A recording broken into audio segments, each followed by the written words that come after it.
guys, what's up and welcome back to my channel. So today we are going to be talking about Danny Masterson. Now, if you don't know who Danny Masterson is, he's an actor who's most known for his role in that 70s show, the character of Hyde. So I remember years ago being shocked to find out that he was a Scientologist, a lifelong Scientologist, and that on top of that, he had been accused of very serious crimes. Now, I'm gonna put a trigger warning here.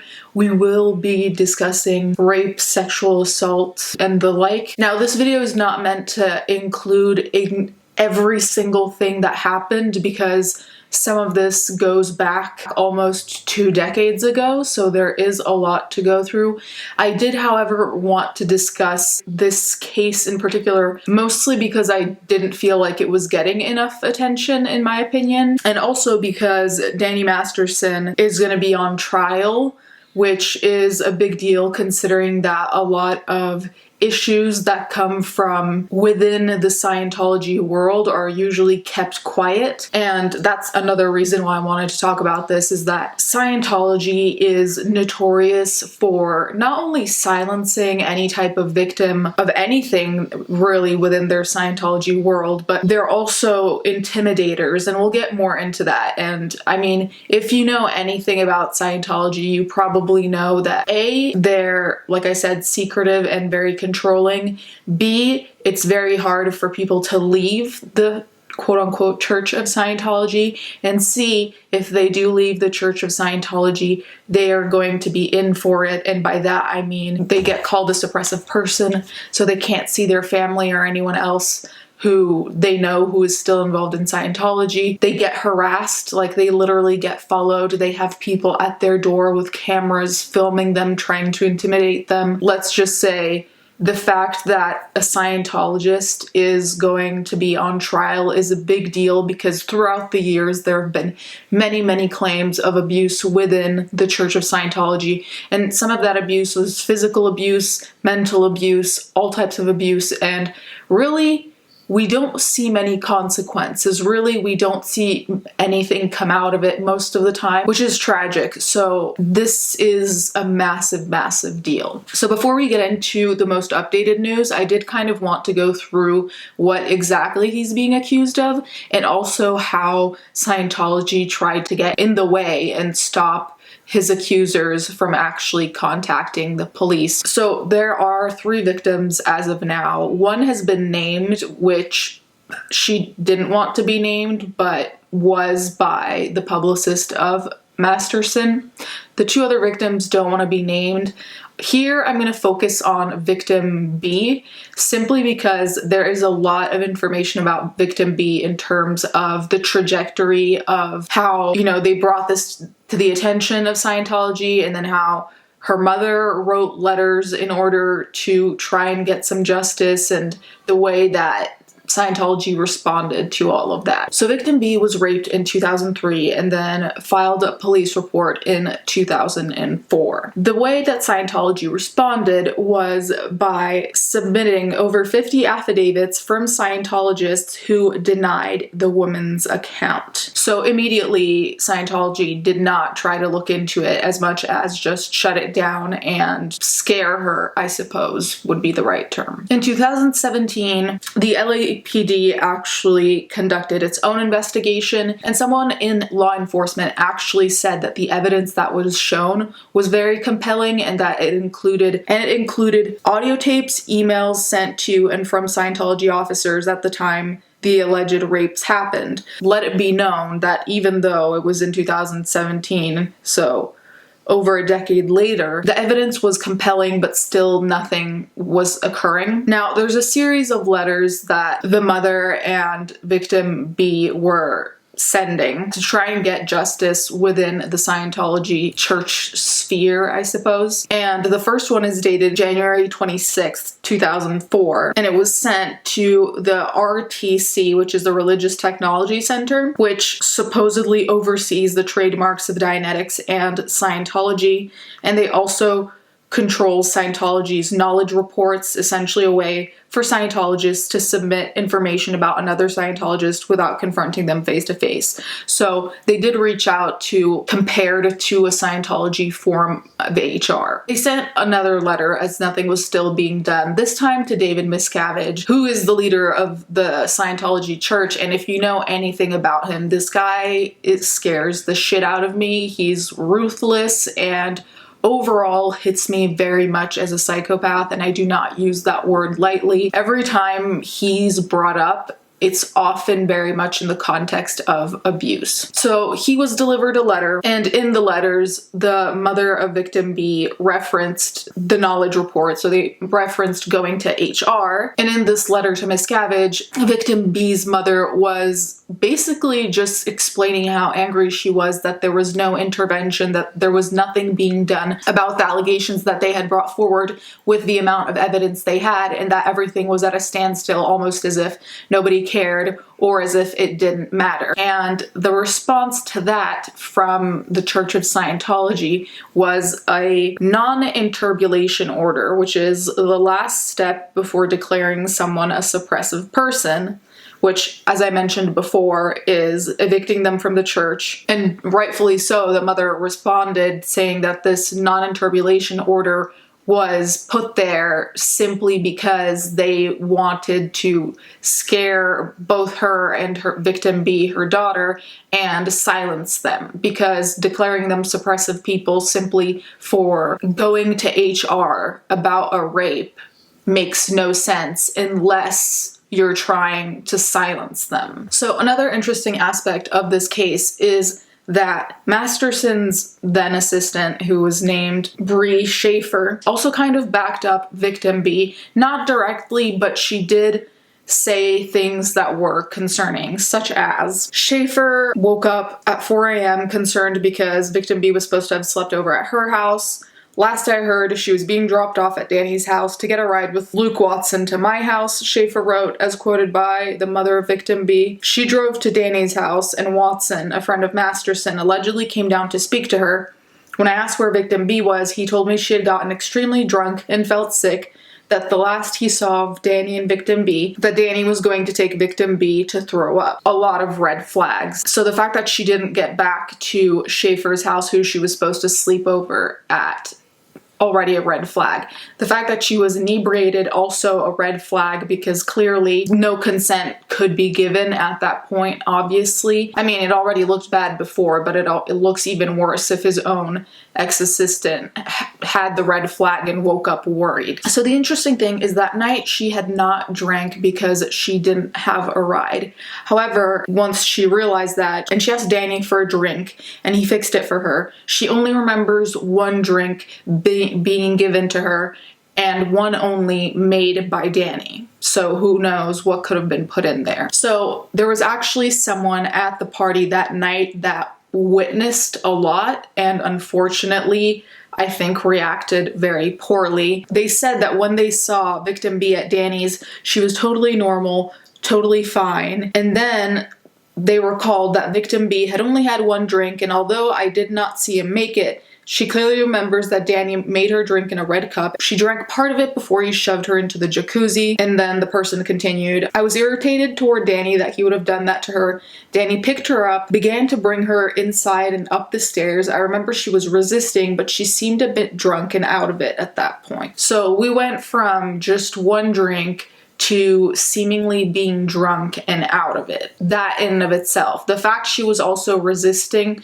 could be attributed to, like, yeah, someone's being drunk and crazy or whatever, but if you see the person only have one drink and they're resisting, to me that would be suspicious. So the source at the party believed Masterson was just going to help sober her up, had good intentions, so on and so forth, which unfortunately I don't think is the case. I don't think many of us think is the case. The craziest thing is that about an hour or an hour and a half later, this same attendee remembers seeing victim B, who came up to me and said, oh my god, Danny just raped me. Then the attendee allegedly tried to get her some kind of help sober her up, because apparently she was stumbling.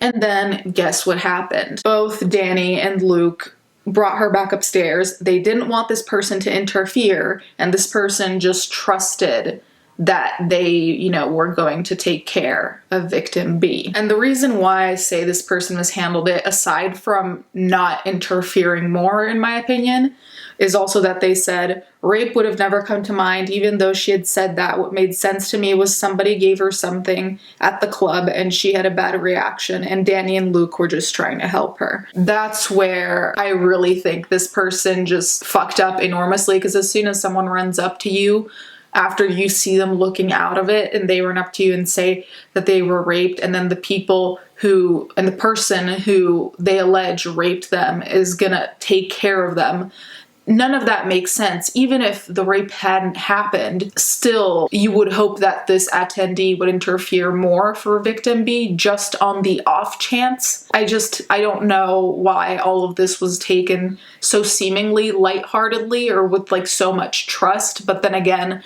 we don't know how close this attendee is to Danny. So this attendee might have really thought, oh, Danny's gonna take care of her. So the attendee actually tried to check up on victim B multiple times, and then what ended up happening is that they got a call that they needed to go to the reality factor at the Celebrity Center, meaning they had to go to the Church of Scientology to be filled in on some kind of important information. The information is what follows. I was just told this about victim B because you were at the party and she's okay. She's being handled. The way that she's presenting it was that victim B had been out of ethics, not obeying the rules of Scientology, that she was drunk. When the attendee asked what they meant by handled, that meant that she had pulled in something that caused her to pull in getting drunk and getting drugged at a club, which would probably be explored and dealt with through quote-unquote hours and hours of sec check and auditing.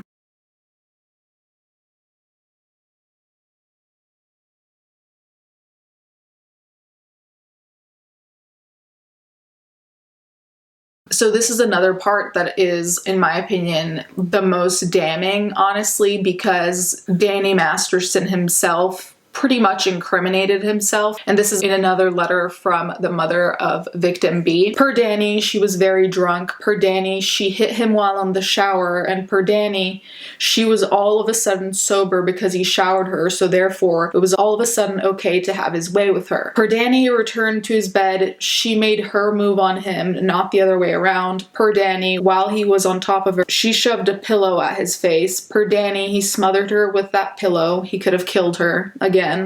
Per Danny, she grabbed him by his throat.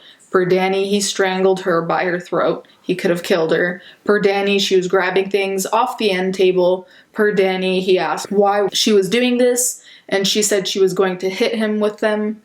Per Danny, he grabbed both her hands and restrained her. Per Danny, he told her not to tell others about this. Per Danny, he did all of the above while having sex on top of her. Per Danny, this was the best sex he ever had. I don't know how someone could think that this was not an assault, first of all, because of the being drunk and then suddenly sober thing, which is unrealistic. That's not how it works, so consent couldn't be given regardless. But having someone pushing you away, trying to grab at things to hit you, to get you off them, you choking them and blah blah blah. I know that the lens they'd probably try to go with is that they were just having aggressive sex or this was BDSM, but there's no consent here. I don't know how there could possibly be consent. You can't both claim someone was drunk and then also that they were sober, so it's which one is it? Per Danny, he did all of the above to her because he interpreted her violent actions towards him as an invitation and a request to have it done to her, not as an act of self-defense, the mother noted. Per Danny, they had had aggressive sex 9 months earlier.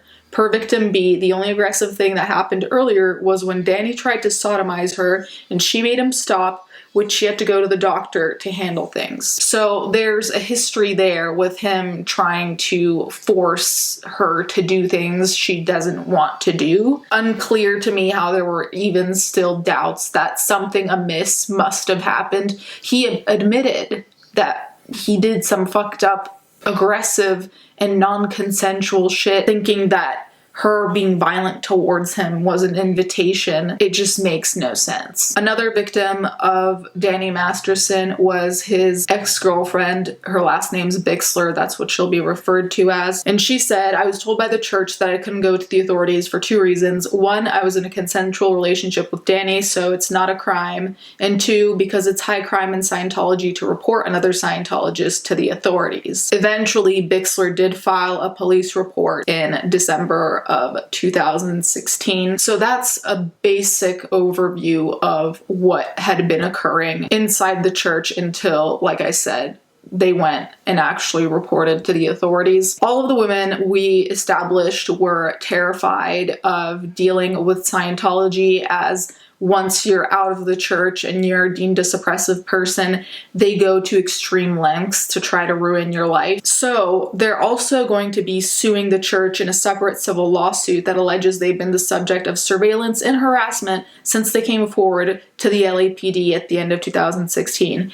And like I said before, the type of harassment the people who leave the Church of Scientology get is absolutely the most frightening thing ever. It's very much the reason a lot of people don't leave the church, because when they do, and I hesitate to call it a church because it really seems more like a business, but regardless, that's why people are so hesitant to leave, because when you leave, you're not really done with them at all. So during the latest court hearing, Masterson's lawyer, his name is Mesro, he tried to basically dupe a victim into admitting that something she'd claimed was false. So there's a book called Introduction to Scientology Ethics, and he brought up a passage to Christina Bixler, so the ex-girlfriend, and he asked her to review the chapter because he was saying that there was nothing in Scientology that prohibited or that tried to stop you from going to the authorities.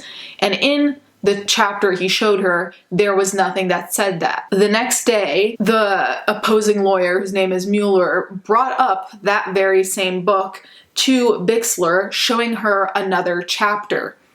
In that other chapter, it actually did say, it did contain admonitions against Scientologists going to law enforcement, which Hubbard very explicitly referred to as corrupt. So basically, Mesro tried to claim that Scientology was completely open to people going to the authorities by showing her the wrong chapter, in my opinion, on purpose, honestly. I don't think it's some pure mistake.